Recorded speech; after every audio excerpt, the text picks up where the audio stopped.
But anyhow, let's start the show official. Let's do it. Let's just get official here. And let's have the inside Star Citizen review. Pepe, push the button and make it professional, would you please? Pepe, it's the one on the left. Left.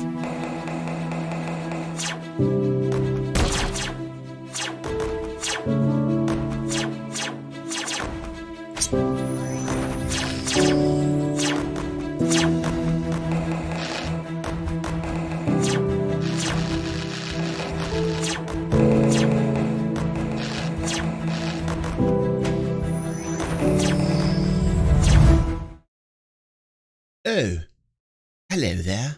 Welcome to another edition of the Inside Star Citizen Review. One moment while I have a sniffed, if you will, from my snifter. Oh yes, I hope you brought your refreshments for tonight. We're going to have a splendid, wonderful night, chaps. Splendid. How's everybody doing out there? This was the message I got literally, I'm talking about maybe 15 minutes after I posted last week's Inside Star Citizen Review. This is what I got. We had just finished the stream. I had just pushed this out to YouTube, and this is what I got. A removal that was uneligible. We were too crazy. Well, if anybody was there at that show, you would know why. No, just teasing. I mean, normally we're pretty chill dudes. We get a little crazy, but like this was an unacceptable. So I messaged YouTube and I said, listen, I've been doing this a while. You've been taking a lot of money from me. You've been having a good time. You've been having a good time. I didn't break any rules or policies. I didn't do anything wrong. Except maybe sniff from the snifter a little bit. Drink a little bit. But I see channels on YouTube that are whiskey related channels. So it couldn't be that. No. My paranoia got the best of me. And I thought to myself, in my conspiracy type mindset, I said, this must be an attack, a deliberate attack. The DG360 community is under a deliberate attack for somebody. Aliens! I know it's a whole bunch of Banu out there. No, I'm not even sure. I don't even know. Xeno threat, right. I have no idea what happened, but boy, was I upset. I had not streamed for nearly a month, and I talked about that, and I'm going to post what's going on Sunday for DG in the morning for people that missed the stream this morning. Check that out. Haven't streamed for nearly three and a half weeks. Finally got back, and boom! Slapped in the face with that. And let me tell you what YouTubes, man. It seems like all the platforms, man, there's just always a problem with some platform, one or the other. They're, you got the digital media right content shit on Twitch that's like every single song you get slashed for, and then on YouTube they're overcompensating for God knows what. I don't know what the problem is, but no, we got it back. Right. Corpo trash. Right. Corpo trash. So after pushing, they didn't respond. They didn't tell me they didn't tell me why. They removed it.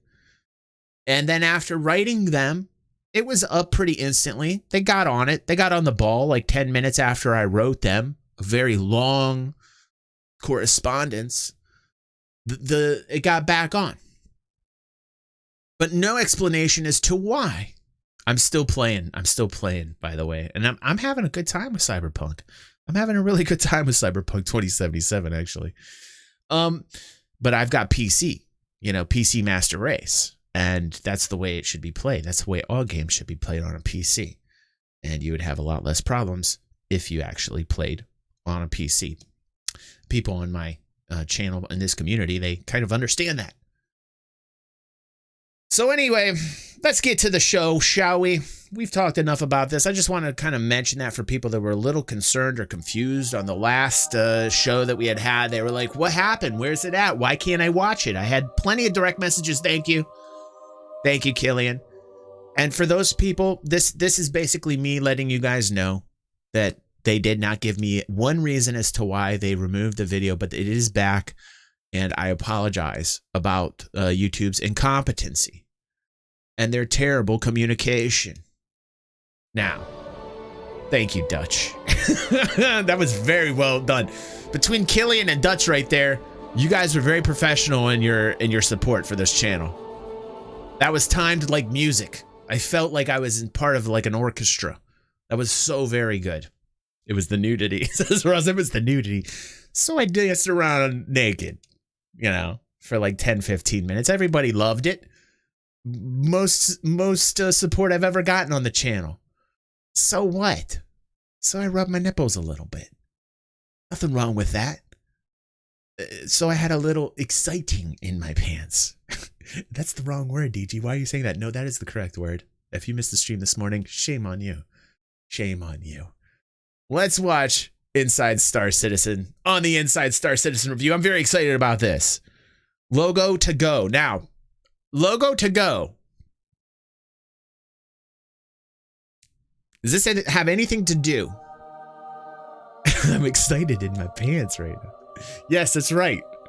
Everyone should be. Thank you, Kilo. So is this episode about, I'm just asking a general question to some of the people who watch this.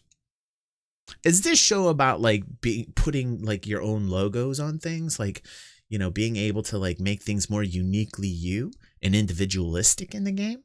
Oh, okay. Okay. Cause that's what I was looking forward to though. Okay. All right. But I'm still going to like it. All right. Let's see here. Let's see if I'm going to like this. Only 10 minutes long. Sweet spot. We know what the sweet spot is. It's falling under our criteria. Better than 7, says Soviet. True. All right. Without further ado, a lot of build up on this episode. That's why you guys watch though. You know, I mean, literally, this is only 10 minutes long, and our show is at least 30 minutes every time we have an Inside Star Citizen review. That's why we like it, because we get a chance to chill out and hang out. But let's watch now.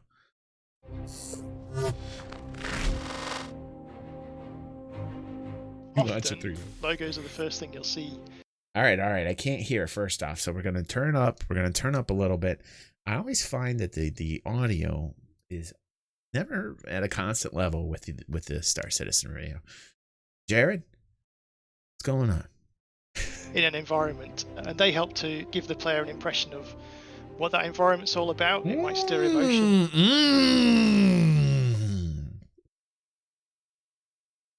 Suddenly we are all deaf. Was that too loud, J-Dubs? Did I crank it up too loud? Hold on a second. Hold on. Did I go too loud on that?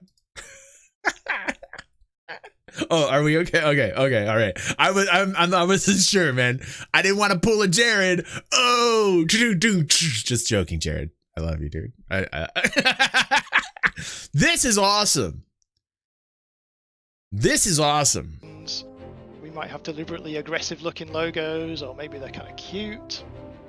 Having a logo, it kind of helps to bridge that gap between the final object that you buy in game and this narrative brand that we've got going on in the background.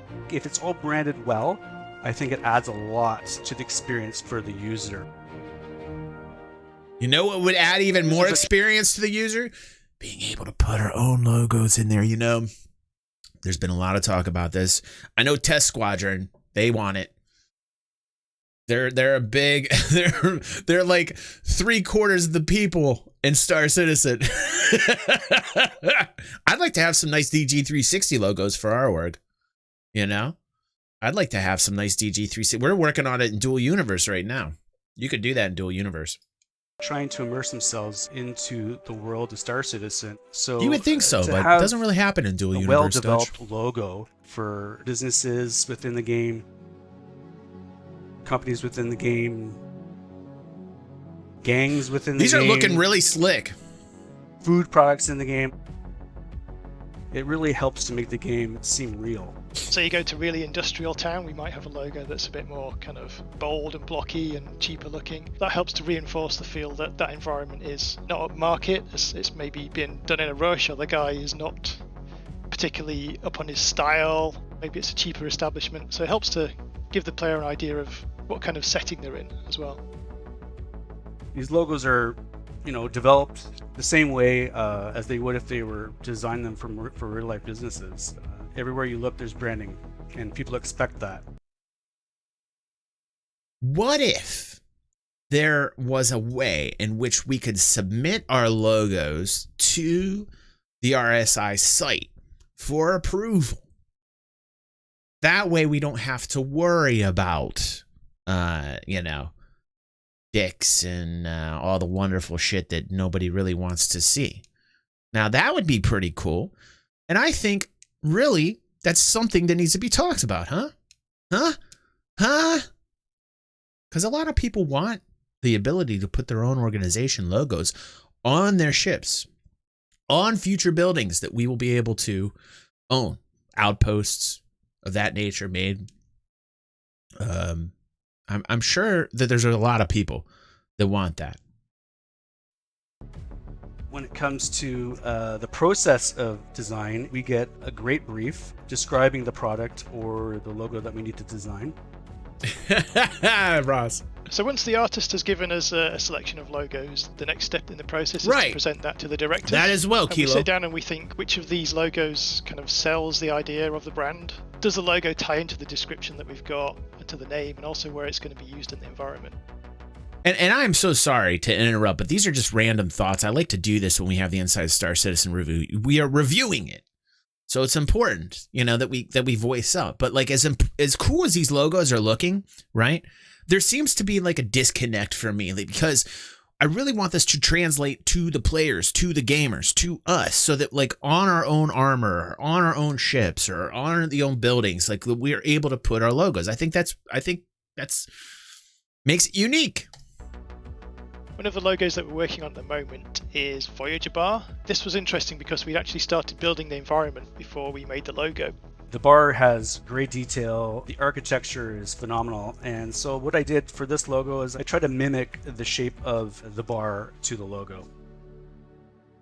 When I come up with a design, I'm trying to come up with a few different ideas. So where we started with Geno's is with the chicken and the chicken's hair, and trying to incorporate fire because it's Geno's hot bird. I'm trying to come up with these little icons, colors, just a conceptual idea just to see which direction I'm going to go for the logo.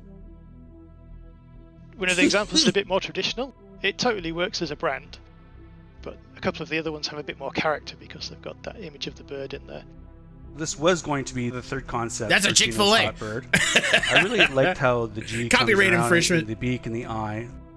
Unfortunately, when I finished it and I was very happy with the logo, my daughter came down and she goes, "Oh, Daddy, I really like that one the best because it looks like the Chick-fil-A logo." And I was like, "Oh, God, it does too." So I said, you know what? We got to scrap this idea. This is not going to work. I don't want my logo to look like any other logo. I think the one that stood out the most I called that one. Was the one where you've kind of got this stylized bird that's part of the O. Incorporating that chicken with, the beak going into the S, and I thought, this is starting to work. This is starting to look like a great idea. So I like that. That looks kind of 8-bit. Different variations of this, trying the different fonts, and eventually I came up with this logo that was actually the one that was finally approved. You kind of got that cartoony look, but it doesn't feel too off-brand. It's not super cute, but it kind of gives you a humorous impression, and it's also quite stylish as well. In real life, the process is the same for creating logos for a business, and we like to put that much detail and time into each and every logo that we put out there into the game. I want to make sure that my logos are just as good as the level of detail that's inside the game, and give the user the Vag Burger. We need that. Dutch, that is a wonderful idea, bro. Right, because if you're playing the game, and you, for example, Dutch is on it. Something that just feels out of place. Vag really Taco. Oh yeah, we're upgrading. I like where you're running with this, fam. Quality-wise, and it fits with the world, and it just kind of. I like where we're running with this. Immersed in the game and feeling like you're really part of that universe. It's gotta have some cheese in it. Now, logos may seem like a small thing, but in the Star Citizen universe, it's often the smallest details that can add up to create a greater and more immersive experience for everyone. But maybe you're interested in the big things, the giant space whale-sized cargo things that make their way through the universe, traveling to homesteads across the system. I'm telling you, this is a new kind of like 2021 Jared. He's getting trim again. He's looking fresh. Keep going, Jared. Keep going, dude. Well, we got you covered. What's up, Here's this Vanar? week's Sprint Report. We'll start things off with the environment art team as their work Good to on see the you, brother. docking arms necessary to bring ship to station docking What's up, to life Cypher? have moved from white box phase to gray box. Now, one of the key elements they want to maintain are more views in and more views out, including the skylight. They could do so much with the Vag branding, like really the value-added gameplay that we created.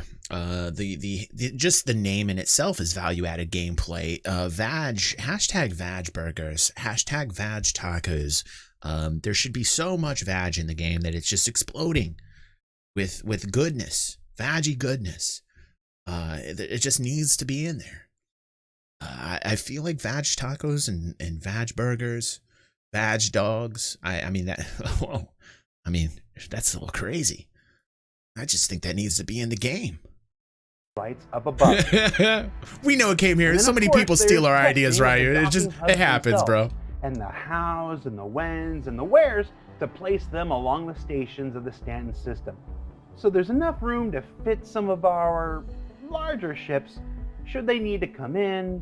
Oh, I for can't any wait. reason I'm not mentioning. Ooh, right that's now. looking so good. The character art team recently completed a pass on the space whale statue that will sit at the heart of the floating commercial platform found in Orizon, future landing zone for the upcoming Crusader gas giant. Now the next step. Dude, I can't wait till the detail hits my eyeballs, and I'm on Orison that I call Orision that everybody gets mad about, you know, because I pronounce it that way, and that's just the way I pronounce things. I cannot wait till I'm in a cloud city, just floating there, and I just see like this giant space whale go through like gas clouds, like just flying past me, man. What's going on, Wind Lord? So good to see you, man. I just can't wait for stuff like this, man. This like catches my imagination. Like this type of stuff. This is what I love, man. This is what I love. Step will be to integrate it into engine and then determine the proper materials. They're really refining this Stone. idea. Like I was really against space whales. Like we were really, like I was really downing this idea until like I realized it was just going to be on a planet. It was just going to be on a gas planet. Things started to like tighten up with the artwork. And then I started to kind of change gears on the space whale. It came from like as a joke from the community and like really it's kind of turning into something really, really cool, you know? Bronze or something else entirely. Right. Respawning. Now if you're like me, you're going to see the respawn screen a lot. So a small sprint was spent prototyping out some new respawn screens that provide the player with a little bit of information about where they are and how they got there, and if it's a prison, a little bit about why you're there and what it might take to get you back out. I see that all the It's time. a little thing, but like we said before, those little things tend to add up when working Klesher to and I are improve like the this. overall player experience. In ship and vehicle news, the EU vehicle feature team has begun work on the interior lighting states for the upcoming Hercules Starlifter from Crusader. Yeah. Now, each area of the ship. Seer and will I need are really 3 looking forward to this distinct one. States such as emergency, auxiliary, and default operation. Now you can see here each state in a number of different areas inside the ship. Oh, they changed the lighting color. Yay. Work through these. Suffice to say, the Hercules is making terrific progress, and it won't be long before this. I want the options for all the lighting colorations. Like I want all variations of color. Like now they've just made me realize that I need to be able to select color. Like that's what they did. They added more work is what they just did. Right. Exactly. Right? That's all they did. That's all they made me do. Now I want the RGB Hercules. That's really what just happened there. That is totally what happened. Massive behemoth makes its debut in the Star Citizen universe. Oh, wow. That cabin was so cool looking. Like, it's just really well designed. The Aegis Redeemer continues its journey through white box phase as artists and designers rework the interior using modern metrics that have been developed over time since the ship was originally concepted back in 2014. Now, while they continue reworking the interior spaces, they're also working the exterior to ensure the ship maintains its iconic Redeemer silhouette on the outside. Redeemed with the Redeemer. Designers and artists are also Tonk! roughing out the white. All right, the Tonk. Okay. The Tonk. I love my ground battles. I love my ground vehicles. I think we need more. We talk about this quite often here on the channel. Exciting pee-pee motion going on right now. Exciting pee-pee emotion in the pants right now. Because the Tonk is going to be hitting on the next patch, according to what my community is saying. So I am very excited about that. Thank you, Kilo. He is very excited as well. Kilo, tonking it right now. Is it 3:15? Is that, oh, because the map, gotcha. Is it 3:15? Yeah, 3:13. I'm like, wait a second. I'm like, was there an update to the map I wasn't aware of? Thank you so much, Killian. Also very excited about the Tonk, Killian. I was like, wait a second, did they move it to 3:15? I got really upset there for a second, Soviet. Like, yeah, thank you, Dark. Thank you. Another person excited for the Tonk. We got a lot of love for the Tonk, man. Man, I think a Tonk of trucks, man. I think of metal. I think of like serious business mode. Thank you, Dutch. Also excited for game stonk. Did you mean the game stonk that's been happening? Congratulations to all you GameStop owners. I hope you guys got out and made your money. All right, back to the Tonk. Box exterior and interior of the Nova tank from Tumbril. Now this beast is deceptively large and will look to change ground combat forever when it arrives in the Persistent Universe later this year. But for now, let's enjoy this early look at current progress and dream about all the places you're going to put one where nobody expects it. Everywhere. That's what I'm doing. And to wrap things up this week, let's check in once again with the team working on colonialism-style homesteads. And we have some additional concepts. I am so excited about this because when you own land and when you have buildings on the land, it's more familiar. It is yours. You own it. You have ownership in the game. Now, I know initially they're going to release this only for AI, and I get that because everything that's happening with servers and the fact that they had to remove Delamar to create, more open space so that they could insert Xeno threat and, these object containers being removed are not necessarily a bad thing. They want stability. That's what we've been saying. We talked about everything regarding Delamar and why they removed it. They didn't really remove it. They just put it back to the system it was originally supposed to be put in. We talked about that this morning. We had a very in-depth talk about that. But when it comes to, bringing us gameplay that will give us land ownership, that is huge gameplay content. That is like a content literal bomb. And we can't really get there until we get server meshing where it needs to be, player counts up, like we get more stability.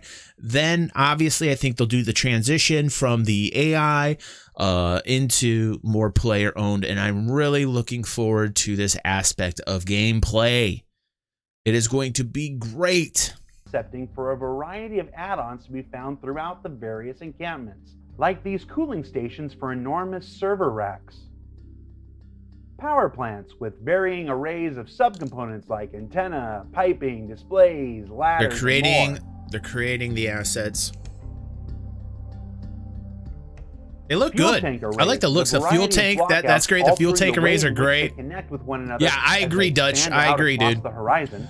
Very well done. The art team is fantastic. Solar array add-ons for both the power plants we saw before and habitat buildings themselves.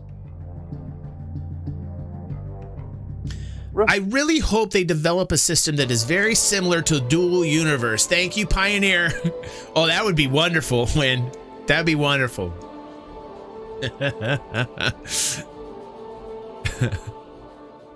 God, I'm so jelly of Pioneer owners. I really am.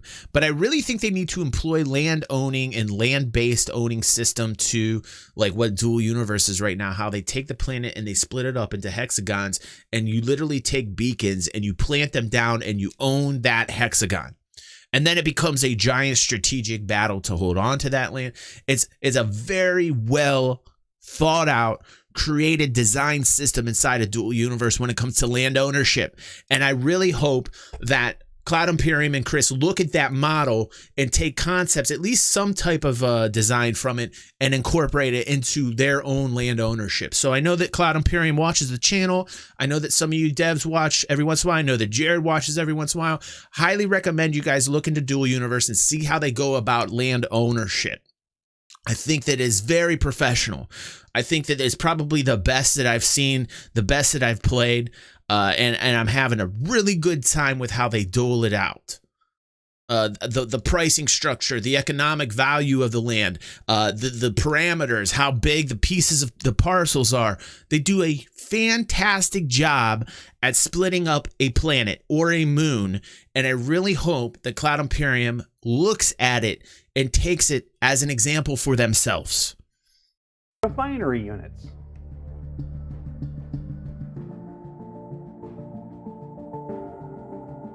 And finally, potential blockouts for combining many of those aspects into outdoor storage yards that will form the basis for a wide variety of the art NPC team's and so player experiences good in the future. Now we'll start learning more about how these homesteads will begin being integrated. Yes, and somebody told me last time when I talked about this that this is kind of a tool that I think that should be incorporated in the game for the gamer when it comes to laying out our own plots, especially with the Pioneer. I really want this, personally. That's my own opinion. But I want to be able to put down my outpost the way I want. And so, like, I really think a tool very similar to this, obviously not exactly what the developers are using, but something incorporated into the game with a really nice UI to be able to take our outpost and be able to plan our own area. Like, I really think that's important as well, that people are not talking about. They're too gun shy. They won't even bring it up because they're too scared about the backlash from the community by saying something like that. Well, I'm not worried about that because personally, this is the gameplay I want. This is the gameplay that I want. Integrated into the persistent universe in the coming months. Yeah, right, Ryu. So what did we learn this week? Well, we learned that in Star Citizen, the smallest details often get the same level of attention. I would say that a lot of us feel this way. Your nipple sucking, says Killian. Gimme. No, that type of gameplay will free us from the nipple.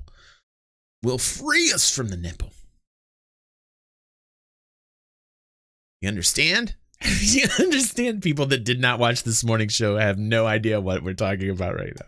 The bigger one. What a great show this morning. The Starlifter may be farther ahead, but the Redeemer and Nova are continuing their journeys through White Box. All right, not bad episode because we lengthened it out. Any cooler, we all know they're going to get cooler, and we're going to keep checking. We do. In.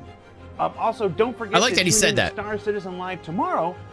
Like, can I just say that I like when the people that are working at Cloud Imperium, including Jared and others, are very positive and pro the project, and they're saying good things about it. I like that. It's something that makes me feel good as a backer, and part of the project and a content creator. Like, I really like that. I think that needs to happen a hell of a lot more. Take pride in it. And that's awesome. Where we've got Tony Z, and you can learn all about our first dynamic event called Xenothreat. I promise you're not going to want to miss it. For Inside Star Citizen, I'm Jared. Well done. We'll see you next. A little too short, but I liked it. A little fluff with the logos, but I think we talked about what was most important that I think a lot of people aren't. And that was being able to take some type of procedure to upload our own logo so that it can be approved by the people at Robert's, the RSI site. One of our members here in our community said, hey, you could probably even have AI go over it. They wouldn't even have to have a human look at much of the submissions. So that was a wonderful talk. We talked about the wonderful artwork of the outposts and how that's going to play out, about land ownership. So, while the a little fluffy, I think the content, us being together and having these talks is really what it's about. I'm having a good time with you guys. I had a fun night tonight. Thank you guys for making this a really wonderful, really fun time together. Thanks for everybody who showed up this morning on the stream. Thanks for everybody who showed up tonight on the stream. I'll be taking highlights from all this and I'll be posting it to the YouTube channel. Thank you everybody for your support. I will try to be online more for you guys. Thank you everybody. Super appreciate you, and I will see you on the next vid or stream. Where's my refreshment?